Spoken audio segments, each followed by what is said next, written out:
নির্বাহী পরিচালক সাইফুর রহমানের বাধ্যতামূলক অবসরকে কেন্দ্র করে কমিশনের পদত্যাগের দাবিতে বিক্ষোভ ও কর্মবিরতি পালন করে বিএসইসির কর্মকর্তা কর্মচারীদের একাংশ।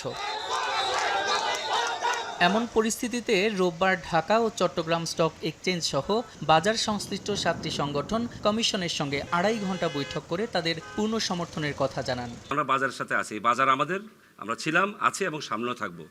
বাজারে যে সংকটটা এখন তৈরি হয়েছে এটা আসলে খুবই অনাকাঙ্ক্ষিত ছিল এবং এ ধরনের কোনো পরিস্থিতির জন্য আমরা পরিচিত ছিলাম না। কমিশনকে জিম্মি করে দাবি আদায় নিন্দনীয় উল্লেখ করে নির্দোষ কর্মকর্তাদের হয়রানি না করার অনুরোধ জানান তারা। একটি রেগুলেটরি প্রতিষ্ঠানে যে ধরনের বিশৃঙ্খলার মাধ্যমে দাবি দেওয়া আদায়ের প্রচেষ্টা নেওয়া হয়েছিল সেটি কোনোভাবেই কাম্য নয়, আমরা এটির নিন্দা জানাচ্ছি। পরে বিএসইসি চেয়ারম্যান জানান, এখনো যারা কাজে যোগ দেননি তাদের অপেক্ষায় আছে কমিশন। গতদিনও আপনাদেরকে বলেছি, সবাইকে আহ্বান করছি চলে আসতে, কাজে যোগদান করতে, এবং আমরা কাজে যোগদান করলে আমরা সামনে যেভাবে কাজ করা সেভাবেই চলবে। নিয়ন্ত্রক সংস্থায় অস্থিরতার জেরে রোববার প্রধান পুঁজিবাজার ঢাকা স্টক এক্সচেঞ্জের সবগুলো সূচক নিম্নমুখী প্রবণতার মধ্য দিয়ে শেষ হয়েছে। সাদিক হাসান ইমন, সময় সংবাদ, ঢাকা।